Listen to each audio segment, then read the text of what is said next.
আচ্ছা দেখো, আজকে আমাদের এই সেশনটা খুব ইম্পর্টেন্ট। আগের দিন আমরা ভিলুকাপ ফর্মুলা তাদের ফাংশনস গুলো জেনেছি। আজকে আমরা ভিলুকাপের তিনটে ক্রাইটেরিয়া শিখবো। একটা হলো সেম সিটের মধ্যে ভিলুকাপ কি করে কাজ করে, 2 নম্বর হচ্ছে ডিফারেন্ট সিটের ওপর ভিলুকাপ কি করে কাজ করে, 3 নম্বর হচ্ছে ডিফারেন্ট ওয়ার্কবুকের ওপর ভিলুকাপ কি করে কাজ করে। তাহলে প্রথমে সেম সিটের ওপর কি করে কাজ করে। আইডিটাকে sort by smallest to largest করে নিলাম। ওকে, এবার আমি সেম সিটে দুটো ফিল্ড রাখছি। এক আইডি, এক হলো আইডি, আর 2 নম্বর হলো না বিল্ডিং। এটা যে কোনো তুমি যে কোনো ফিল্ডের রেসপেক্টে করতে পারো। আমি বিল্ডিং বের করছি, ঠিক আছে? তাহলে আমাকে আইডি গুলো দিয়ে দিতে হবে, বিল্ডিংটা কি আছে ও বলে দেবে। তো আইডি গুলো আমি কি করে নেবো, ডেটায় যাবো, ডেটা ভ্যালিডেশনে যাবো, আমি লিস্ট চুজ করবো, সোর্সের মধ্যে থেকে সমস্ত আইডি গুলো সিলেক্ট করে ওকে করে দেবো। তো আইডি গুলো আমার 1 বাই 1 চলে আসছে, ঠিক আছে? এবার আমার বিল্ডিং গুলো অটোমেটিক্যালি আনতে হবে। তার জন্য আমরা ভিলুকাপ ইউজ করবো, ইকুয়ালস টু ভিলুকাপ। ফার্স্ট হচ্ছে লুকআপ ভ্যালু। লুকআপ ভ্যালু কাকে লুক করব, না আইডি কে। তারপর হচ্ছে টেবিল অ্যারে, কত নম্বর টেবিলে আছে এই টোটাল টেবিলটা, কত নম্বর কলমে আছে। ওকে, এখানে আমি ম্যানুয়ালি লিখে দেব first, second, third, fourth, fifth কলামে। তো 5 লিখে দেব, দিয়ে ফলস করে দেব, দিয়ে এন্টার করব। দেখো বিল্ডিং কি চলে এলো। আচ্ছা, তাহলে ফার্স্টে আমরা এটা ভিলুকাপ দিলাম, ভিলুকাপ দিয়ে আমরা সেম সিটের মধ্যে বের করলাম। তাই 244টা আমরা যখন দিচ্ছি, এটাও বিল্ডিং সি এর আন্ডারে পড়ছে। 428টা বিল্ডিং বি হবে। তো আমরা দেখো সিলেক্ট করছি 428, যেটা বিল্ডিং বি আসছে, ঠিক আছে? তাহলে আমাদের ভিলুকাপ অটোমেটিক্যালি কাজ করছে। এবার এখানে আমরা যে টাইপ করেছি কলাম নাম্বার 5, এই কলাম নাম্বারটা আমরা অটোমেটিক চাই, আমরা নিজেরা টাইপ করবো না, অটোমেটিক আসবে। তাহলে আমি এখানে লিখে দিচ্ছি কি করে কলম নাম্বার ক্যালকুলেট হয়। তাহলে এইখানটাতে আমি নতুন করে তৈরি করছি যে কলাম নাম্বার যেগুলো আমাদের লাগবে ভিলুকাপে, কি দেব, না কলাম নাম্বার। কলাম নাম্বার কি করে কাউন্ট করবো, ওকে? তার জন্য আমরা এটা ইনক্রিজ করছি। এবার এর মধ্যে কলাম নাম্বারের মধ্যে আমরা কিসের কিসের রাখবো, আইডি রেসপেক্টে বের করছি, তো আইডি বের করবো না। তাহলে ফার্স্ট এর কলাম নাম্বার রাখবো ফার্স্ট, লাস্ট, ডিপার্টমেন্ট, ডিপার্টমেন্টের কলাম নাম্বার রাখবো, আর বিল্ডিং এর কলাম নাম্বার রাখবো। আমি কপি পেস্ট করছি কারণ সেম ফরম্যাটিং যাতে আমি পাই। ডিপার্টমেন্ট এবং এর কলাম নাম্বার গুলো কাউন্ট করবো, আর এগুলোকে আমি ফরম্যাট প্রিন্টার দিয়ে সেম প্রসেস করে দিচ্ছি। এবার দেখো ফার্স্ট এর কলাম নাম্বার কি করে করবো, ভালো করে মন দাও। Equals to match function. Match, match function কি বলছে, লুকআপ ভ্যালু। লুকআপ ভ্যালু কাকে দেখতে চাইছো তুমি, ফার্স্ট কে। এবার তোমার লুকআপ অ্যারে, লুকআপ অ্যারে মানে টোটাল এটা কোন কতগুলো হেডিং আছে। ওকে, ম্যাচ টাইপ এক্সাক্ট ম্যাচ, যেই করলাম আমরা দেখো কলাম নাম্বার সেকেন্ড বলে দিল। লাস্টের কলাম নাম্বারটা একইভাবে আমরা করব, ইকুয়ালস টু ম্যাচ করার পর লুকআপ ভ্যালু আমি কাকে দেবো, না লাস্ট কে। টোটাল হচ্ছে হেডিং গুলো আমরা সিলেক্ট করে নেব। তারপর আমরা ম্যাচ টাইপ এক্সাক্ট ম্যাচ করে নেব। ডিপার্টমেন্টও তাই, equals to match, match function. Lookup value আমরা দেব কোনটা, না ডিপার্টমেন্ট। এবার কাকে সিলেক্ট করব, লুকআপ ভেক্টর এটা সিলেক্ট করব। Match type 0, exact 4, building equals lookup value building, এবং এখানে আমরা টোটালটা সিলেক্ট করব এবং ম্যাচ এক্সাক্ট ম্যাচ হয়ে গেল 5। এবার আমরা কি করব, এই ফরম্যাট পেন্টার অ্যাপ্লাই করে দেবো যাতে দেখতে ভালো লাগে। ওকে, এবার দেখো সুবিধে কি হচ্ছে, আমি এখানে অটো বের করব কাউন্ট না করে, মানে আমি ম্যানুয়ালি 1 2 3 4 করে কলাম কাউন্ট করব না, ম্যাচ দিয়ে কাউন্ট হবে। তো ইকুয়ালস টু আমি কি লিখবো না VLOOKUP ই লিখবো। VLOOKUP লুকআপ ভ্যালু কে না লুকআপ ভ্যালু হলো এই আইডি, টেবিল অ্যারে কোনটা না এই হলো টোটাল টেবিল অ্যারে। ওকে, কলাম নাম্বার কোনটা, কলাম নাম্বার বিল্ডিং এর দেখো 5, তো আমি এইটা নিলাম আর এক্সাক্ট ম্যাচ করে দিলাম। দেখো অটোমেটিক্যালি বিল্ডিং বি চলে এসছে।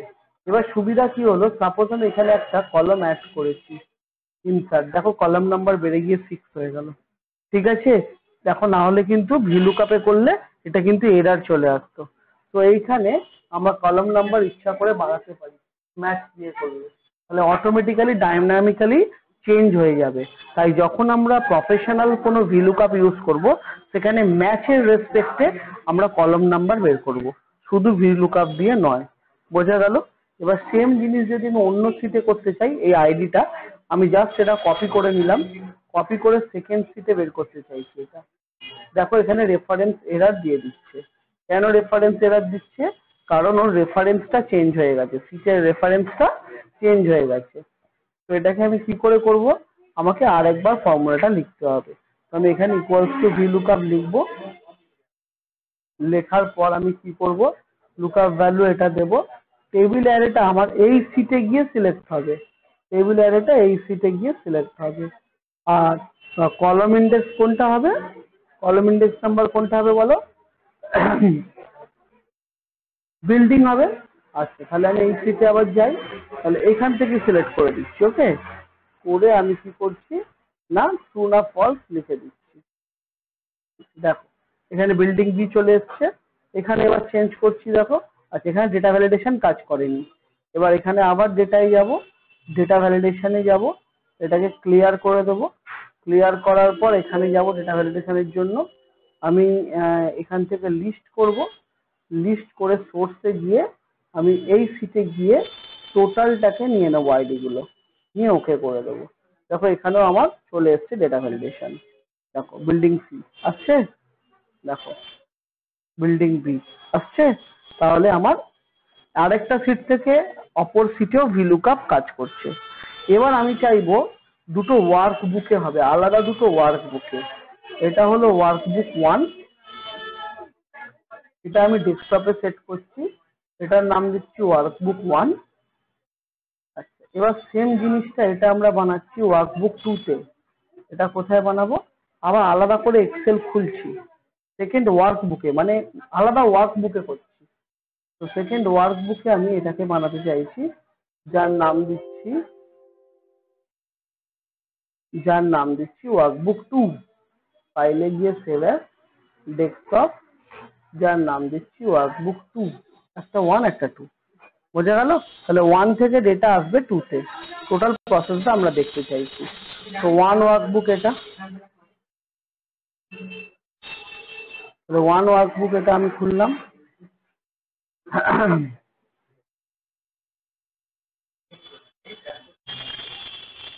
ওয়ার্কবুক 1 ওপেন করলাম, সিমিলার ওয়েতে ওয়ার্কবুক 2 ওপেন করব, open with Excel, workbook 2 open করলাম।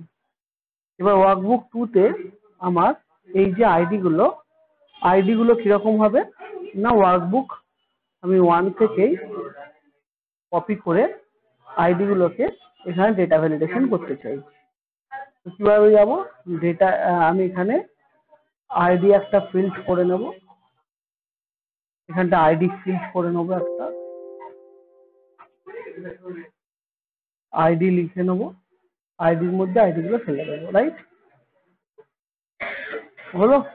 এবার ডেটা ভ্যালিডেশন এখানে করব, কি করে করব, ডেটায় যাব, ডেটা ভ্যালিডেশনে যাব, লিস্ট করব, সোর্সে গিয়ে এই আইডি গুলো সিলেক্ট করে দেবো। ওকে, তাহলে এগুলো সব আইডি চলে এসছে। এবার এখানে বিল্ডিংটা আমার সিট 1 থেকে আসবে, তাহলে আমি এখানটা লিখবো ইকুয়ালস টু VLOOKUP, করার পর লুকআপ ভ্যালু কোনটা, এই আইডিটা, তার সাথে লুকআপ হবে না টেবিল 2 তে চলে যাবে, সিট 1 এ চলে যাবে।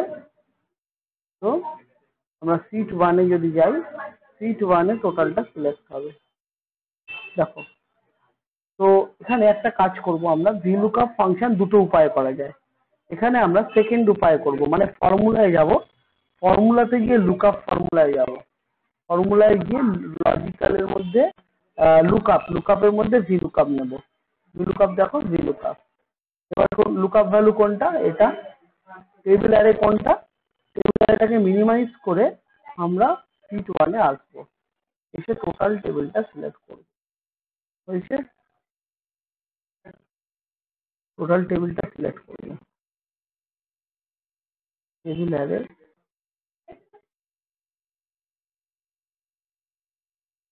সিলেক্ট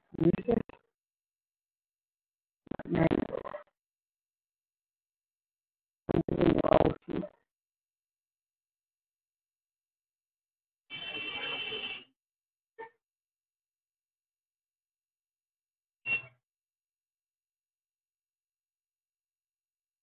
টেবিল অ্যারে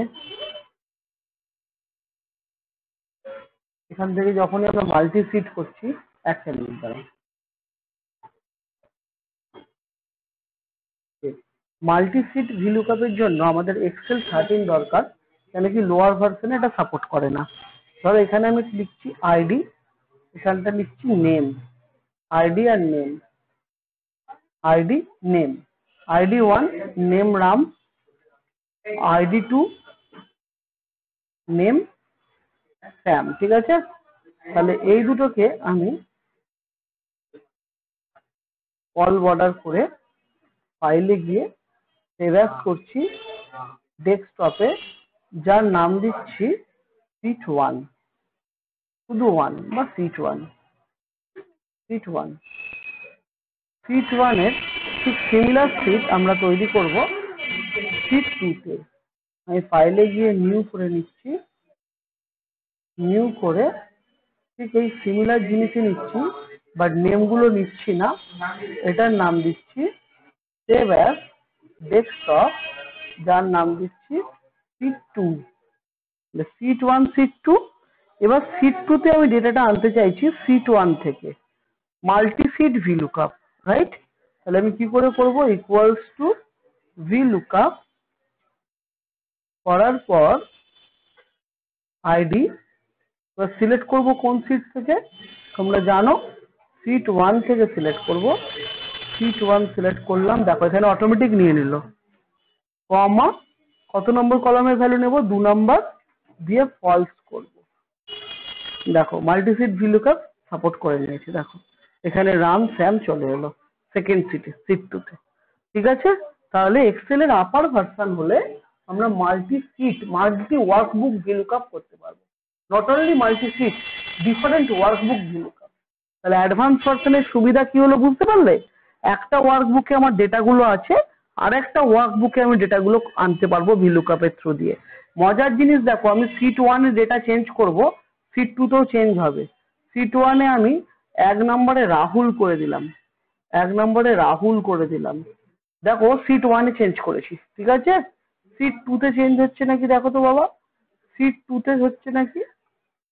দাঁড়াও এক সেকেন্ড, তো সিট 2 তে আমরা দেখবো, সিট 2 তে হ্যাঁ দেখো রাহুল এসে গেছে। ঠিক আছে? তাহলে ভিলুকআপ অ্যাবসলিউটলি কাজ করছে একটা সিট থেকে সেপারেট সিটে। তাহলে 3 ধরনের ভিলুকআপ শিখলাম বাবু, একটা সেম সিট ভিলুকআপ, একটা ডিফারেন্ট সিট ভিলুকআপ, একটা ডিফারেন্ট ওয়ার্কবুক ভিলুকআপ। ওকে? তাহলে ভিলুকআপ নিয়ে যাবতীয় কাজ আমরা করলাম, তার সাথে আমরা যেটা শিখলাম সেটা হচ্ছে very important, match function use করে বের করা, ম্যাচ ফাংশন ইউজ করে বের করা। ঠিক আছে? বুঝতে পারলে? ম্যাচ ফাংশন দিয়ে ভিলুকআপ কিভাবে কাজ করে সেটাও আমরা আমাদের এই এক্সারসাইজে আমরা করেছি। ঠিক আছে? তাহলে আমরা পরপর কি কি শিখেছি? এক, ভিলুকআপ শিখেছি সেম সিটে, ভিলুকআপ শিখেছি মাল্টি সিটে, আর ভিলুকআপ শিখেছি ম্যাচ ফাংশন ইউজ করে। ওকে, থ্যাংক ইউ।